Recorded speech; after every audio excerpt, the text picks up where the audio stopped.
గుండె సంరక్షణ కోసం మరింత జాగ్రత్త తీసుకోవడం అవసరం. ప్రకాశం, నెల్లూరు, కర్నూలు జిల్లాల్లో తొలిసారిగా ఆస్టర్ రమేష్ హాస్పిటల్స్ ఒంగోలులో అత్యాధునిక 160 స్లైడ్స్ UCT 780 స్కానర్ అందుబాటులోకి తెచ్చాయి. Computerized tomography, coronary angiography, CTCA దీనివల్ల సాధ్యమవుతుంది. CTCA పరీక్ష వల్ల గుండెకు రక్త సరఫరా చేసే కరోనరీ ఆర్టరీస్ కి జబ్బు చేసిందేమో తెలుసుకోవచ్చు. గుండెపోటు వస్తుందన్న దానికి అదే తొలి హెచ్చరిక. ఇతర పరీక్షలతో పోలిస్తే ఈ ఆధునిక పరీక్ష వల్ల ఎన్నో ఉపయోగాలున్నాయి. అసలు సమస్యని కరెక్ట్గా తెలుసుకుని తగిన వైద్యం చేసే వీలుంటుంది.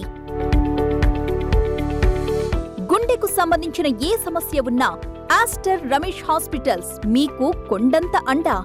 మీరు పూర్తిగా విశ్వసించదగ్గ అత్యాధునిక ఆసుపత్రి ఇది. నమస్తే, PN న్యూస్ స్వాగతం. సైకిల్కు ఓటేద్దాం, సైకోన్ ఇంటికి సాగనంపుదామని మాజీ శాసనసభ్యులు టీడీపీ రాష్ట్ర ఉపాధ్యక్షులు దామచర్ల జనార్దన్ పిలుపునిచ్చారు. నగరంలోని 30 డివిజన్లో జనం కోసం జనార్దన్ కార్యక్రమాన్ని నిర్వహించారు. ఇంటింటికి పర్యటించి టీడీపీ మినీ మేనిఫెస్టో కరపత్రాన్ని అందజేశారు. ఈ కార్యక్రమంలో టీడీపీ శ్రేణులు అధిక సంఖ్యలో పాల్గొన్నారు.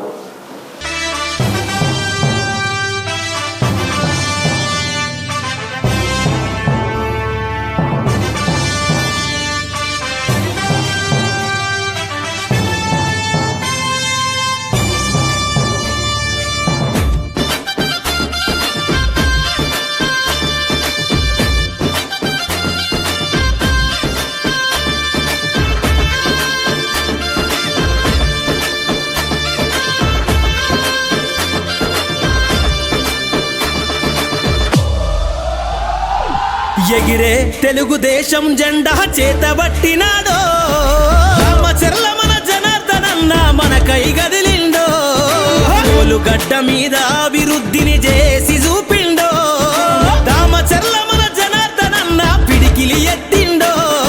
ఎగిరే తెలుగుదేశం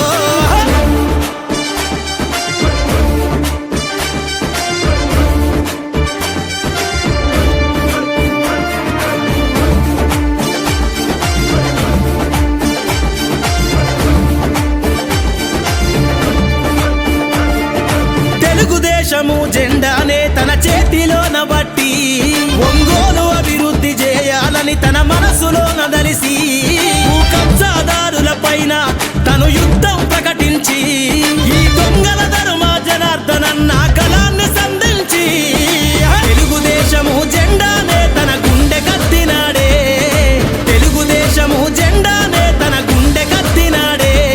ఒంగోలు ప్రజలకై జనార్దనన్న బయలుదేరినాడే. ఎగిరే తెలుగుదేశం జెండా చేతబట్టినాడో,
ఎగిరే ఎగిరే తెలుగుదేశం జెండా చేతబట్టినాడో రామచర్ల మన జనార్దనన్న మన కై గదిలిండో గడ్డ మీద అభివృద్ధిని చేసి చూపిండో రామచర్ల మన జనార్దనన్న పిడికిలి ఎత్తిండో ఎగిరే తెలుగుదేశం జెండా చేతబట్టినాడో రామచర్ల మన జనార్దనన్న మన కై గదిలిండో గడ్డ మీద కేంద్ర రాష్ట్ర ప్రభుత్వాలు కార్పొరేట్ సంస్థలకు తొత్తులుగా మారాయని, వారి నిరంకుశ విధానాలతో ప్రజల జీవితాలు దుర్భరంగా మారాయని సిపిఐ నాయకులు రామకృష్ణ విమర్శించారు.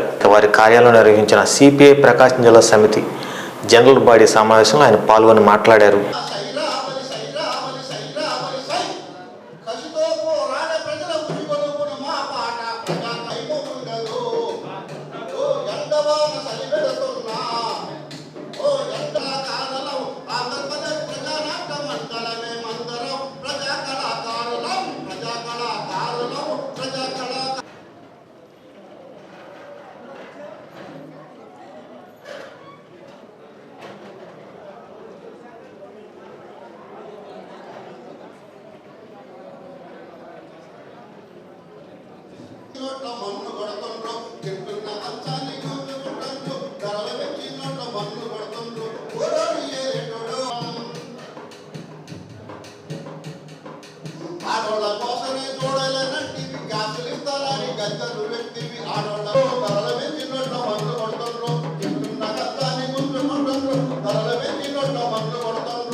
వాళ్ళు ఢిల్లీకి ఎందుకు వస్తారు ధర్నా చేయడానికి?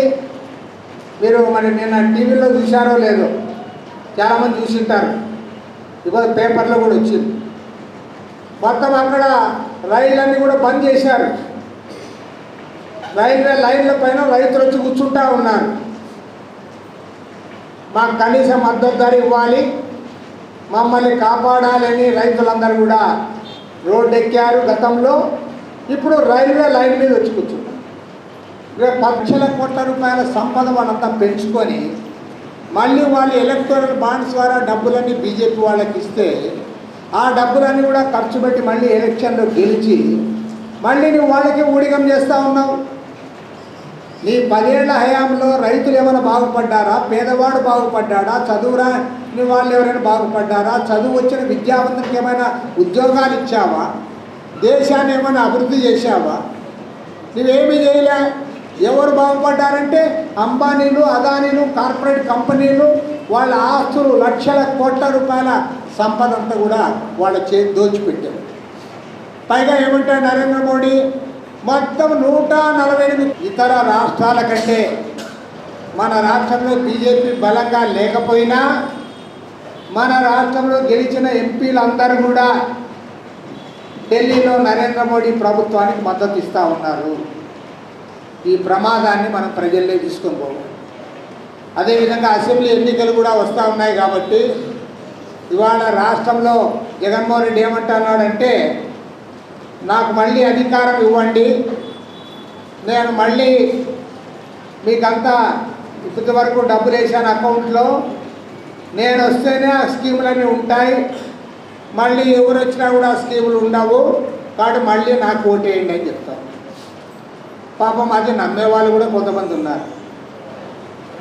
కానీ నేను ఒకటే చెప్పదలుచుకున్నా, జగన్మోహన్ రెడ్డి ప్రభుత్వం మొత్తము మన ఆంధ్ర రాష్ట్ర చరిత్రలో ఇంత పనికి మారిన చెత్త ప్రభుత్వం ఏనాడు రాలా. అసలు పరిపాలనే లేదు. ఒక కాలి కిందేమో ప్రభుత్వ యంత్రాంగాన్ని పెట్టుకున్నాడు, ఇంకొక కాలి కింద పార్టీ యంత్రాంగాన్ని పెట్టుకుంటే ఏం చేస్తారు? దానికి డబ్బులు దండిగా ఉన్నాయి. ఏమంటా అంటే నా సిద్ధం సభకు బ్రహ్మాండంగా జనం వచ్చారంటాడు. వచ్చాను నిజమే. చిన్న గుడ్డితో పాటు 500 చూడండి. తమ చిరకాల డిమాండ్లు పరిష్కరించాలని కోరుతూ అఖిల భారత ఈపీఎస్ 95 పెన్షనర్ల జాతీయ సంఘర్షణ సమితి ఆధ్వర్యంలో దేశవ్యాప్తంగా చేపట్టిన నిరసనలో భాగంగా ప్రకాశం జిల్లా సమితి స్థానిక పిఎఫ్ కార్యాలయం వద్ద నిరసన చేపట్టారు. అనంతరం పిఎఫ్ అధికారికి వినతిపత్రం అందించారు. సమితి ప్రతినిధులు మాట్లాడుతూ కనీసం నెలవారీ పెన్షన్ 7,500 మరియు కరువు భత్యం ఇవ్వాలని, ఆర్ఓసీని పునరుద్ధరించాలని, భార్యాభర్తలకు ఇరువురికి ఉచిత వైద్య సదుపాయం కల్పించాలని డిమాండ్ చేశారు.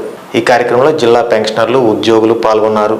జిందాబాద్ national agitation committee, EPS 95 pensioners association, EPS 95 pensioners association, Prakasam జిల్లా EPS 95 pensioners association, commander Ashok Raut గారి నాయకత్వం, కమాండర్ అశోక్ రౌత్ గారి నాయకత్వం, శ్రీలక్ష్మి గారి నాయకత్వం, వీరేంద్ర సింగ్ గారి నాయకత్వం, జనరల్ సెక్రటరీ వీరేంద్ర సింగ్ గారి నాయకత్వం, జనరల్ సెక్రటరీ వీరేంద్ర సింగ్ గారి నాయకత్వం కల్పించాలి. భార్యాభర్తలకు ఉచిత వైద్య సౌకర్యం, భార్యాభర్తలకు ఉచిత వైద్య సౌకర్యం, భార్యాభర్తలకు ఉచిత వైద్య సౌకర్యం, కనీస పెన్షన్ 7,500 ప్లస్ డిఏ, కనీస పెన్షన్ 7,500 ప్లస్ డిఏ, కనీస పెన్షన్ 7,500 ప్లస్ డిఏ. పెన్షన్ వచ్చే వరకు పోరాడదాం, పెన్షన్ వచ్చే వరకు, పెన్షన్ వచ్చే వరకు, పెన్షన్ వచ్చే వరకు. EPS 95 pensioners association, EPS 95 pensioners association. ఈ నెల 14న సంయుక్త కిసాన్ మోర్చా మరియు కార్మిక సంఘాల ఆధ్వర్యంలో ఢిల్లీలో చేపట్టనున్న కిసాన్ మెహత్ పంచాయతీ కార్యక్రమానికి మద్దతుగా నగరంలో బైక్ ర్యాలీ నిర్వహిస్తున్నట్లు కిసాన్ మోర్చా నాయకులు చుండూరు రంగారావు తెలిపారు.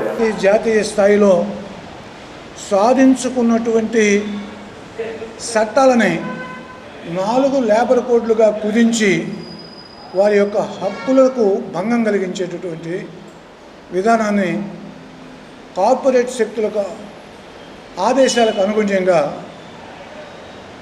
బీజేపీ చేస్తున్న దాన్ని వ్యతిరేకిస్తూ ఎప్పటిలాగా వారి చట్టాలు 44 చట్టాలని పునరుద్ధరించాలనేది మరొక ప్రధానమైన డిమాండ్. ఈ ప్రకారంగా జరుగుతున్నటువంటి ఈ లక్ష్యాల సాధన కోసం జరుగుతున్నటువంటి కిసాన్ మహాపంచాయత్ మద్దతుగా ఒంగోలులో 14వ తేదీన మినీ స్టేడియం నుంచి బైక్ ర్యాలీని నిర్వహిస్తున్నాం.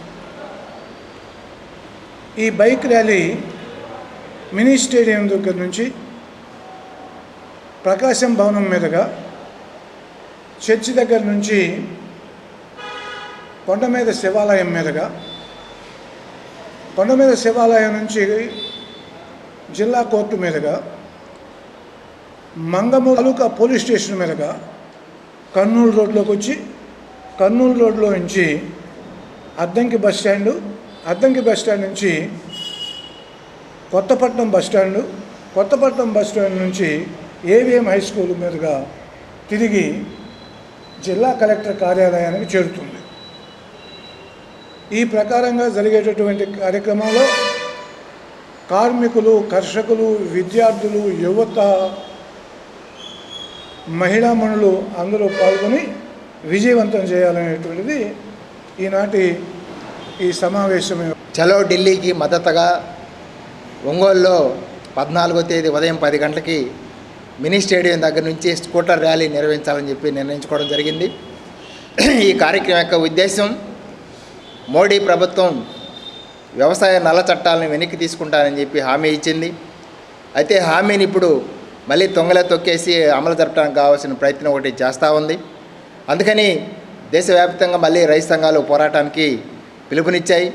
ఆ పిలుపులో భాగంగా ఈరోజు మనం చూస్తూ ఉన్నాం, స్వామినాథన్ గారి సిఫార్సులను అమలు చేయాలని చెప్పి మేము డిమాండ్ చేస్తూ ఉన్నాం. C+250 మద్దతు ధర ఇవ్వాలని చెప్పి డిమాండ్ చేస్తూ ఉన్నాం. 4 లేబర్ కోడ్ని ఉపసంహరించుకొని కార్మికులకి న్యాయం చేయాలని చెప్పి డిమాండ్ చేస్తూ ఉన్నాం. అలాగే ఉపాధి హామీ చట్టాన్ని కేంద్ర ప్రభుత్వం నిర్వీర్యం చేస్తూ ఉంది, దాన్ని పట్టణాలకు కూడా విస్తరింప చేయాలని చెప్పి డిమాండ్ చేస్తూ ఉన్నాం. ఈ మొత్తం డిమాండ్స్ మీద మొత్తం రైతు సంఘాలు, కార్మిక సంఘాలు ఐక్యం. ఈరోజు ఎన్నికల సందర్భంగా అతను ఇష్టం వచ్చినట్టు వాగ్దానాలు చేస్తా నేను 400 సీట్లు గెలవాలని చూస్తున్నాడు. 400 సీట్లు గెలిస్తే రాజ్యాంగాన్ని కూడా మారుస్తామని బీజేపీ నాయకులు కూడా చెబుతున్నారు. ఇప్పుడున్న హక్కులను కూడా మొత్తం హరించి వేసి మొత్తం కార్పొరేట్ శక్తులకి, సామ్రాజ్యవాదులకి ఈ దేశ సంపదల్ని కట్టబెట్టడానికి రెడీగా ఉన్నాడు. అందువలన ఈరోజు రైతాంగ వ్యతిరేక చట్టాలకు వ్యతిరేకంగా కార్మిక వర్గానికి వ్యతిరేకంగా 44 చట్టాలను 4 రోడ్లుగా విభజించడానికి వ్యతిరేకంగా మొత్తం కార్మిక వర్గం రైతాంగం సమాయత్తమై పోరాటాలు చేయవలసిన కర్తవ్యం ఉంది. ఆ కర్తవ్యంలో భాగంగానే 14వ తారీఖు జరిగే ఈ ర్యాలీని విజయవంతం చేయాలని విజ్ఞప్తి చేస్తూ ఉన్నాం. వైసీపీ అయినా టీడీపీ అయినా మోడీకే మద్దతు ఇస్తారని సిపిఐ నాయకులు రామకృష్ణ ఆరోపించారు. మళ్ళీ కేంద్రంలో బీజేపీ అధికారంలోకి వస్తే అంబేద్కర్ రచించిన రాజ్యాంగాన్ని మారుస్తారని అన్నారు. బీజేపీని గద్దె దించితేనే బెదిరింపు రాజకీయాలు కట్టడి చేయవచ్చని అన్నారు. స్థానిక సిపిఐ కార్యాలయంలో ఏర్పడిన మీడియా సమావేశంలో ఆయన పాల్గొని మాట్లాడారు. నేరుగా పోయి మోడీకే ఓట్లేస్తా ఉన్నారు. మనం గత 10 సంవత్సరాలుగా చూసిన రాజకీయాల్లో జరిగింది ఏమంటే ఇక్కడ మాత్రం ప్రత్యర్థులుగా ఉంటారు, ఢిల్లీకి పోతేనే అందరూ కూడా ఫ్రెండ్స్గా మారిపోతారు. అక్కడ పోయి నరేంద్ర మోడీకి ఓట్లేస్తారు. మరి నరేంద్ర మోడీ 10 ఏళ్ల కాలంలో ఈ రాష్ట్రానికి చేసిన అన్యాయం పైన ఇక్కడ మాట్లాడతారు తప్ప ఢిల్లీలో పోయి మాట్లాడింది లేదు. పైగా ఇవాళ దేశాన్ని ప్రమాదంలోకి తీసుకుపోతూ ఉన్నాడు ఆయన. పక్కాగా మొత్తం రాజ్యాంగాన్ని మార్చడానికి ప్రయత్నాలు చేస్తూ ఉన్నారు. బీజేపీ సీనియర్ పార్లమెంట్ సభ్యుడు అనంత హెగ్డే గారు ఆయన చాలా క్లియర్గా చెప్పాడు, మాకు రాజ్యసభలో లోక్సభలో 2/3 మెజారిటీ వస్తే ఈ రాజ్యాంగాన్ని మారుస్తాం, అమెండ్మెంట్స్గా మొత్తం మార్చేస్తామని చెప్తాను. మాకున్న సమాచారం ఏమంటే అసలు రాజ్యాంగాన్ని పక్కన పెడతారని మేము అనుకుంటాం. కాబట్టి ఏమంటే ఈసారి మళ్ళీ కేంద్రంలో బీజేపీ ప్రభుత్వం అధికారంలోకి వస్తే అటు లోక్సభలో ఇటు రాజ్యసభలో వాళ్ళకి 2/3 మెజారిటీ వస్తే అంబేద్కర్ రచించిన రాజ్యాంగాన్ని పక్కన పెట్టే ప్రమాదం ఉంది. ఇప్పటికే దేశంలో ప్రజాస్వామ్యం లేకుండా చేస్తూ ఉన్నారు. స్వేచ్ఛగా ఎవరు మాట్లాడే పరిస్థితి లేదు. బ్లాక్మెయిల్ చేస్తూ ఉన్నారు, బెదిరిస్తూ ఉన్నారు. ఎవరైతే వారి వైపు ఉన్నారో వాళ్ళపైన కేసులు బనాయిస్తూ ఉన్నారు, జైళ్లలో పెడతామని బెదిరిస్తూ ఉన్నారు. మరి అందులో భాగంగానే చంద్రబాబు నాయుడు కూడా బెదిరించి లొంగ తీసుకున్నారు.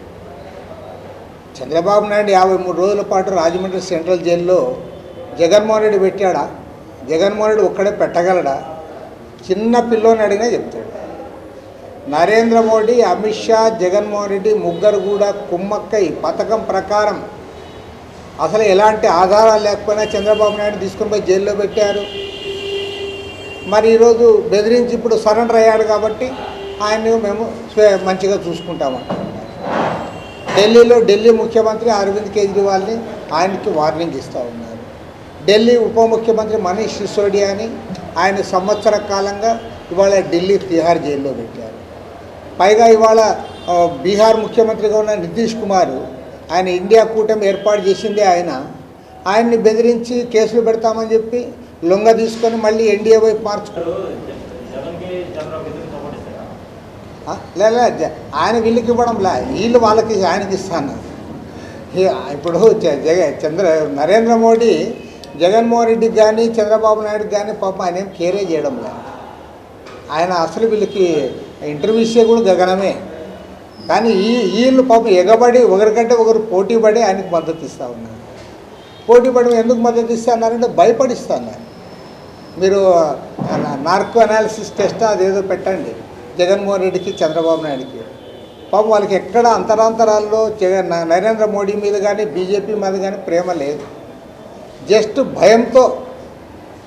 భయంతో జైల్లో పెడతాడని, కేసులు పెట్టిస్తాడని వాళ్ళు ఇవాళ భయపడి ఆయనకు మద్దతు ఇస్తూ ఉన్నారు. ఎందుకంటే వాళ్ళకు బాగా తెలుసు రాష్ట్రానికి ఏం చేయలే 10 ఏళ్లలో నరేంద్ర మోడీ. అందరికీ తెలుసు రాష్ట్రానికి ప్రత్యేక హోదా ఇవ్వాల, విభజన హామీలు అమలు చేయలే, ఏది కూడా ఆయన చేయనంటా అన్నాడు. పోనీ దేశంలో ఏమైనా మేలు చేస్తూ ఉన్నాడంటే దేశాన్ని నాశనం చేస్తూ ఉన్నాడు. పైగా బ్లాక్మెయిల్ చేస్తూ ఉన్నాడు, బెదిరిస్తూ ఉన్నాడు. అయినా సరే ఎందుకు పోతూ ఉన్నారు పోటీపడి అంటే వాళ్ళు ఒక చేయొత్తామంటే 2 చేతులు ఎందుకు చెప్తా ఉన్నారంటే భయంతో రాజకీయం చేస్తూ ఉన్నారు. దొంగతనం జరిగి రోజులు గడిచిపోతున్నా పోలీసుల నుండి ఎటువంటి స్పందన లేదని, ఎన్నిసార్లు అధికారులకు మొరపెట్టిన న్యాయం జరగలేదని కనిగిరి మండలం అడ్డ రోడ్డుకు చెందిన పాలగిరి విజయ ఆవేదన వ్యక్తం చేశారు.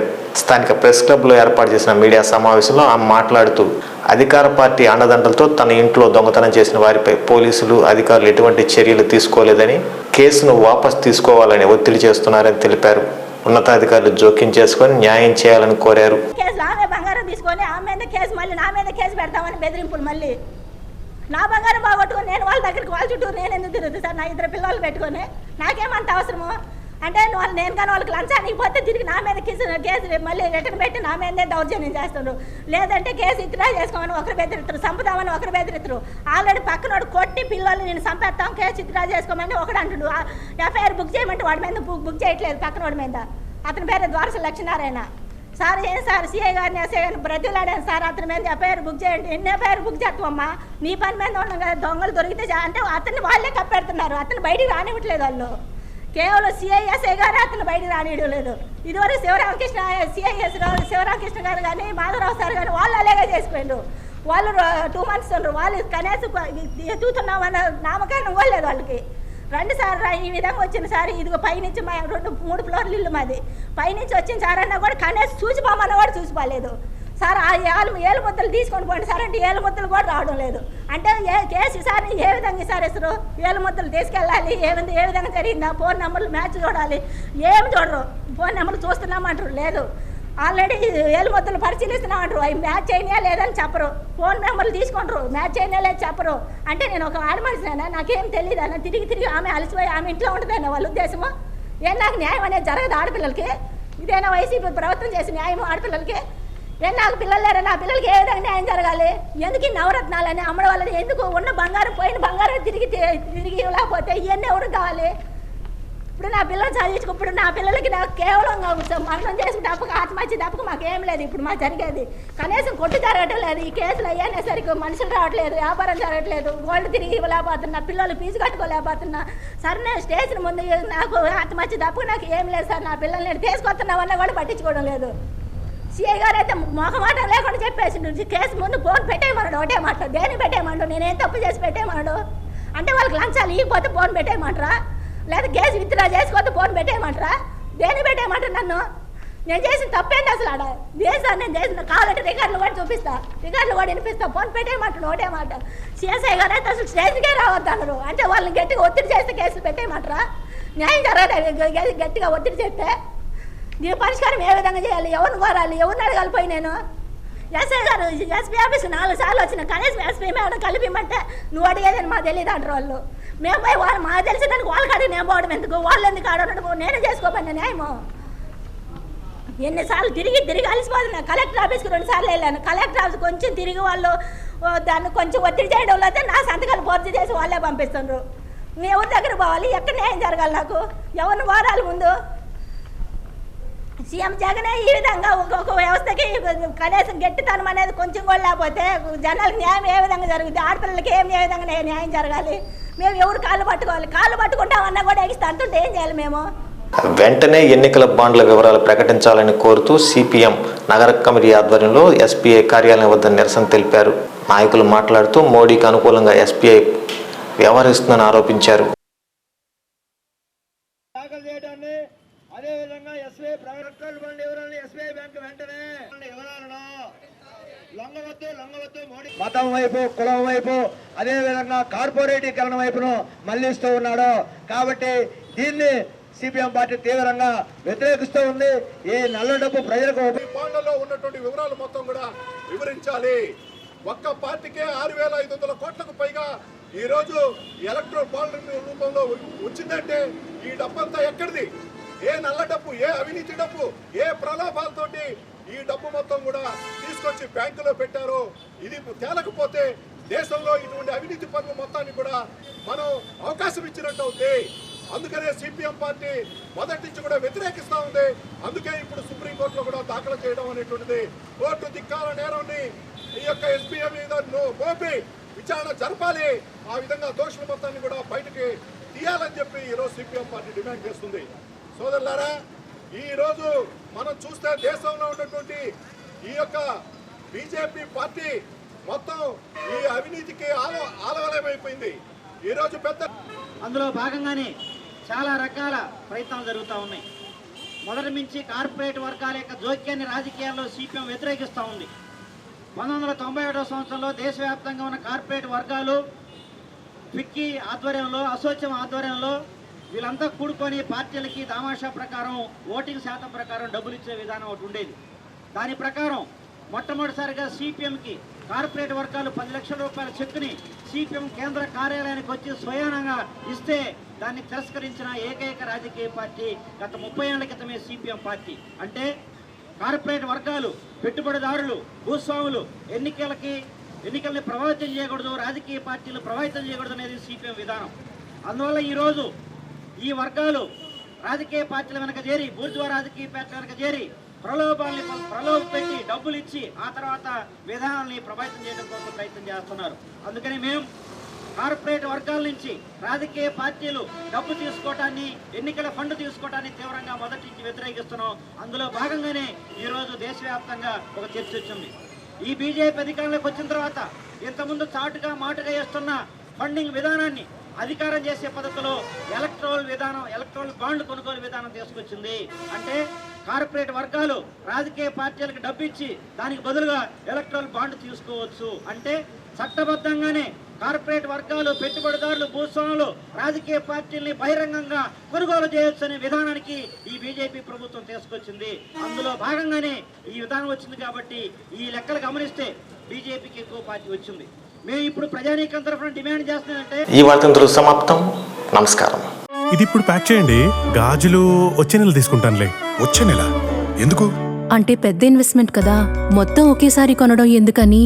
అలా చేస్తే వచ్చే నెల బంగారం ధర పెరిగిపోతుందేమో. కావాల్సినవి తెలిసినప్పుడు కొనడానికి మాత్రం కన్ఫ్యూజన్ దేనికి? మలబార్ అడ్వాన్స్ వెడ్డింగ్ ప్లాన్ ఉందిగా, చెప్పండి.